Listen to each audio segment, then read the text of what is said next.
ये जालौर की घटना भारत की जाति व्यवस्था का सच है और जिन राजनीतिक दलों ने आज तक इस देश की और प्रदेश की शासन सत्ता पे जो लोग कायम रहे हैं उनके राज में आप देखिए कि आज भी 9 साल का बच्चा जिसको ये नहीं पता कि उसकी जाति क्या है, लेकिन मटकी की यहाँ जाती है, पानी पीने को उसकी हत्या कर दी जाती है। और क्या कहना चाहिए? ये शिवपुरी में और मध्य प्रदेश में लगातार बहुजन समाज का अन्याय हो और इस अन्याय के खिलाफ हम लोग पूरे देश में लड़ रहे हैं, क्योंकि शिवपुरी में हमारे कार्यकर्ता एक मजबूत टीम के साथ जो है काम कर रहे हैं, क्योंकि कार्यकर्ताओं की इच्छा थी कि मैं यहाँ आऊँ, क्योंकि भविष्य में वो यहाँ राजनीतिक रूप से भी काम करना चाहते हैं। उन्होंने सारी पार्टियाँ देखी, उनके अनुभव इतने कड़वे और खट्टे हैं कि अब वो इन पार्टियों के भरोसे नहीं रहना चाहते। उनका मन है, आज बहुत सारे लोग आज़ाद समाज पार्टी ज्वाइन कर रहे हैं जो बीजेपी कांग्रेस में थे, वो चाहते हैं कि वो लोग अब आज़ाद समाज पार्टी के बैनर पर काम करें और वो चाहते हैं कि यहाँ राजनीतिक रूप से हम लोग तैयारी करें 2023 की विधानसभा। क्या बहुजन समाज पार्टी को विकल्प के रूप में आपकी पार्टी नजर आ रही है? हम अपना काम कर रहे हैं। मैं समझता हूँ कि हमें काम करना चाहिए, हम किसी को ऊंचा और नीचा बताने के लिए नहीं, हम अपने काम को आगे बढ़ाने के लिए हम लोग मेहनत करते हैं। कांग्रेस आरोप लगाती और है, हमने मेहनत करके जो है हम लोगों ने जगह बनाई है।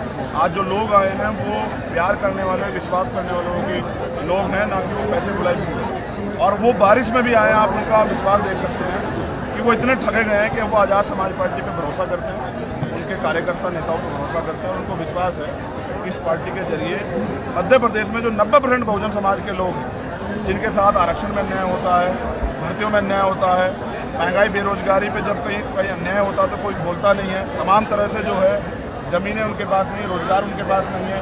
और अभी एक शाहजहाँपुर की जो घटना हुई वो मध्य प्रदेश की पोल खोलती है कि वहाँ एक दलित समाज की बच्ची को पढ़ने जाने से रोका गया। तो मध्य प्रदेश कहाँ है, आप इस बात को आगे कि आज़ाद भारत में बेटे को पढ़ने की आज़ादी नहीं है। और जब मैं यहाँ आया, मैंने मंच से भी बताया कि 100 से ज़्यादा एप्लीकेशन मेरे पास आई कि यहाँ रेप, हत्या, अन्याय, अत्याचार होता है, ज़मीन दबा ली जाती है, पुलिस कोई कार्रवाई नहीं करती। इसलिए यहाँ के जो बहुजन समाज के लोग हैं उनमें दर्द है कि अब वो अपनी लड़ाई आज़ाद समाज पार्टी के भरोसे लड़ना चाहते हैं। इसलिए उन्होंने मुझे बुलाया और आज उनका जोश जरूर देख के मुझे विश्वास है कि आने वाले समय में आज़ाद समाज पार्टी में बड़ी ताकत बनेगी। जालौर की घटना जो हुई है राजस्थान के अंदर, क्या कहना चाहिए? ये जालौर की घटना भारत की जाति व्यवस्था का सच है और जिन राजनीतिक दलों ने आज तक इस देश की और प्रदेश की शासन सत्ता पे जो लोग कायम रहे हैं उनके राज में आप देखिए कि आज भी 9 साल का बच्चा जिसको ये नहीं पता कि उसकी जाति क्या है, लेकिन मटकी की यहाँ जाती है, पानी पीने को उसकी हत्या कर दी जाती है। और उल्टा 2 दिन मैं वहाँ रहता हूँ, इनके दुख सुख में, क्योंकि मैं समाज से भी आता हूँ, इनके दुख सुख की लड़ाई लड़ता हूँ। तो आप ये देखो, मुझे 2 दिन कांग्रेस सरकार बंद रख करके रखो, मिलने नहीं देती है। इस बात का प्रमाण है कि कांग्रेस जो लोकतंत्र की बात करती है वो लोकतंत्र की हत्या भी करती है। इसलिए चाहे बीजेपी और कांग्रेस है, उनसे हमारा भरोसा उठ गया और समाज का भी। हम अपनी राजनीति अपने दलों के जरिए मजबूत कर रहे हैं, क्योंकि हम जानते हैं जिनका दल नहीं होता उनका बल नहीं होता, जिनके पास बल नहीं होता उनकी समस्याओं का हल नहीं होता। हम अपनी समस्याओं का हल चाहते हैं, हम बैसाखियों के सहारे नहीं, अपने सहारे आगे बढ़ना चाहते हैं। इसलिए हम बहुजन समाज। गुजरात में बलात्कारियों को छोड़ दिया गया है, इस पर क्या कहना है? मैंने तो लिखा कि अगर आज हम इस मुद्दे पर नहीं बोल रहे हैं तो ये समझिए कि हम जिंदा ही नहीं हैं। हमारा जमीर और इंसानियत दोनों मर गई। जो हुआ है वो डरावना है और वो जिनके कार्यकाल में वहाँ ये हुआ था उन्हीं की सह पर वो छुटे हैं वो अपराधी। मैं समझता हूँ कि ये देश की 50% महिलाओं का संदेश है कि अगर आपके साथ अन्याय होगा तो सरकार उस अन्याय में भी ताकत लगा के अपराधियों को बचा सकती है।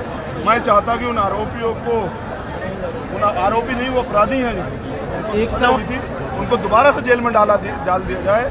क्योंकि जब मैंने बिल्कुल प्राणों का वो स्टेटमेंट पढ़ा कि मेरा न्याय से भरोसा उठ गया है। न्याय एक वाक्य नहीं है, न्याय एक उम्मीद है जिसके भरोसे लाखों करोड़ों लोग इस देश में जिंदा है कि जब उनका अन्याय होगा तो कोर्ट उनको न्याय देगा।